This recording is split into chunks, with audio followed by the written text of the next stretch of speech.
Alright guys, how's it going? I spent like the first 2 minutes here finding a good pose or place to take here on the ground to introduce this video. But yeah, today we're talking about planks and why I think that you should potentially move on from doing them, or at least make certain aspects of it harder for you. But before I talk about that and the exercises that I think you can benefit from that are a bit harder than the plank, I should say that I think planks are great. I think they do have their place and their purpose. For example, I use them as a warm-up before all my streams.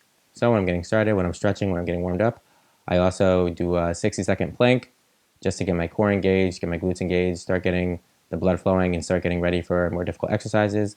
I also hold planks when I do my circuits. So when I'm doing those time rounds where I'm doing mountain climbers and bicycles and V-ups and scissor kicks and flutter kicks and leg raises, all that stuff, I use the plank as an active rest exercise, right? So in between those more dynamic exercises, I use the plank to just kind of cool down a bit from the previous exercise, get ready for the next one, kind of catch my breath while also making sure I keep myself engaged and keep myself in it. Some people also use planks at the end of their workout to see how long they can go, just to burn out that last bit of energy in them and really make sure they get their most of their workout.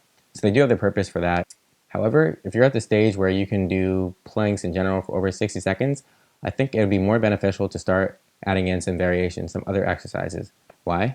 Simply to challenge yourself, right? To make it more difficult for yourself, to get the same or maybe even more benefit out of less time. I feel once you've hit a stage where you can hold a plank for, like I said, that 60-second mark or a minute, the exercise is no longer that challenging to you. I think you should add in more variations, maybe some dynamics, which for those that don't know, dynamic just means an exercise where you're moving, whereas a plank, right, is a static movement where you're staying still. So you can add in more dynamics or just harder statics to demand more for your body and to get more from your workouts. Instead of trying to go for these 2, 3, 5 minute plank holds, you should check out some of these exercises that I'm going to introduce in a bit here if you haven't already. And, see if you can survive those for 30 seconds. See if you can survive those for 15 reps. With these exercises that I'm about to introduce, you can work all parts of your body, right? Your core, your glutes, your legs, your arms, your shoulders, chest. You can work all those in new variations to promote more growth and more strength within your body. All right, let's jump into these exercises. All right, so now I'm going to talk about the first two variations that you can use to make the plank a little bit more difficult. So one, which I don't know the name of it yet, but I'll put it down below in the editing with the video, but you've probably seen or potentially even done this one before, right? And this one is where you are coming up onto your hands from your forearms and then back down. So you're switching your stance up, going from the plank position to the push-up position, keeping the core engaged, as well as the glutes. Another one you can do is if I stay up here in this push-up position, I can begin doing shoulder taps. Right? So taking one hand away at a time,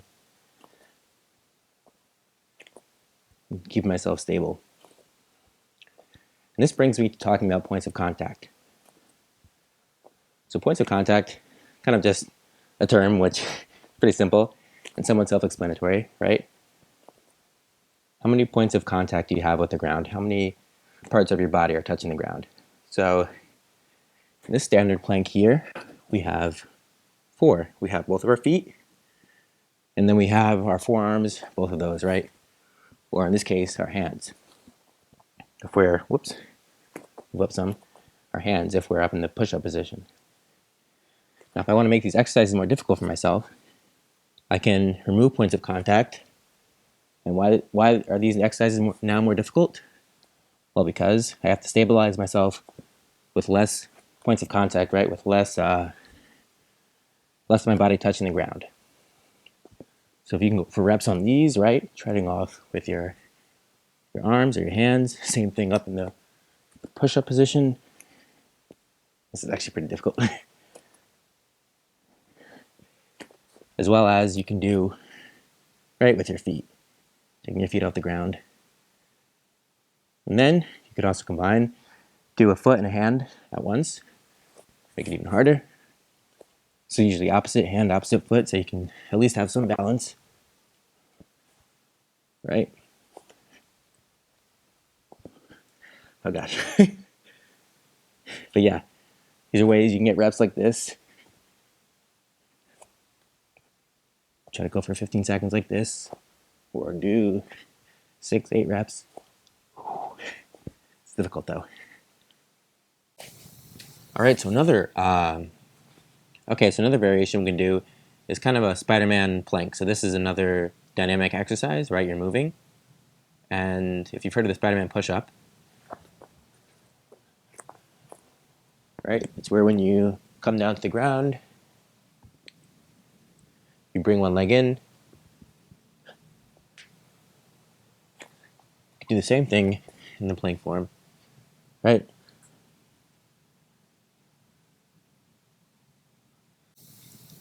So again, this is another exercise where you're making it more difficult for yourself by having less points of contact.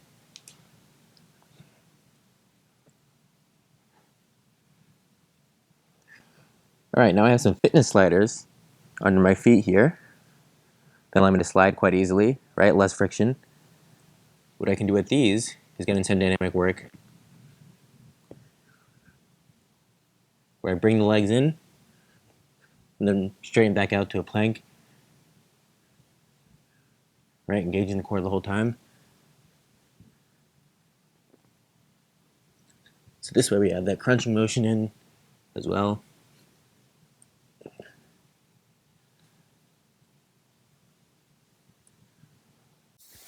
All right, now onto another variation, side plank twist, and you can do, I'm going to show different exercises you can incorporate with this movement as well. These are actually harder than I was thinking. I just did a few before I turned the camera, and they're a bit more difficult than I thought, so let's get into them here. So what you basically do is you turn, you come up onto one side, and you try to prevent your hips from sagging, right? So you may, if you're just starting off, you're kind of naturally going to want to just kind of plop down here. Now, what you want to do is keep yourself up off the ground, right? And you can do different things from here. So one thing you could do, well, first let me actually do some reps, right? So you go one side to the other. Engage the core, keep the hips up, right? So these. Another thing you can come to do then, make it even more difficult, is you're going to take your bottom foot and your arm that's in the air, and you're going to do a crunch, like a side plank crunch here.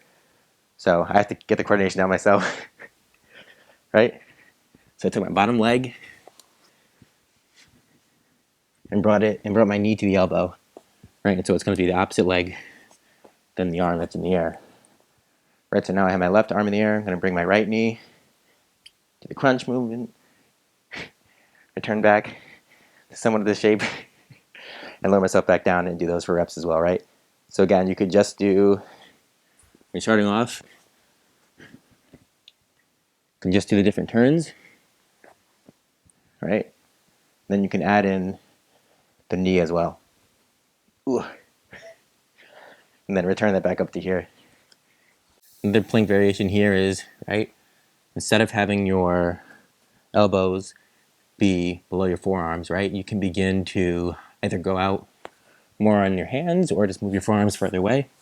But right, trying to keep yourself, again, this is more of a static now, trying to keep yourself in the air, but with less support right under you, right? So the further out you are having your points of contact, right, all the way out here, it's going to be harder to stabilize. Keep yourself up. So you can do different things like that, where if that's too difficult to do, right, you can do one hand out here, right? And this is as well, right? This is something like the points of contact, getting you ready to eventually do more stuff like one hand in the air if you want to, right? Is moving one hand further out so you're getting less help from it.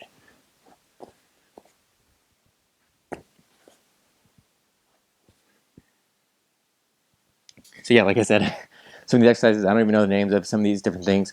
Just think in your head of how you can make the exercise more difficult for yourself. Right? Some people as well do movements where they're jumping up their legs. Right? Different stuff like that. Like I showed this moving arms out when I didn't really plan on kind of putting that in the video, but it still works. Yeah, it doesn't really matter if the exercise has a name. Just think of variations you can do to make the exercise more difficult. So here I am again in the plank to finish out the video. But like I said earlier, if you're doing this as a part of another circuit, as some type of active rest to get warmed up, other things where your goal isn't necessarily the length of the plank, right? I still think that it has its purpose there, and I still think the plane can be useful. Like I said, I still use it myself. However, there's also a place for harder variations and different movements. I hope you can incorporate some of these new variations and exercises into your workout in the future so you can get the most out of them. See you guys later. Hope you enjoyed the video. Hey guys, thanks for checking out today's video. 2 quick things before I go.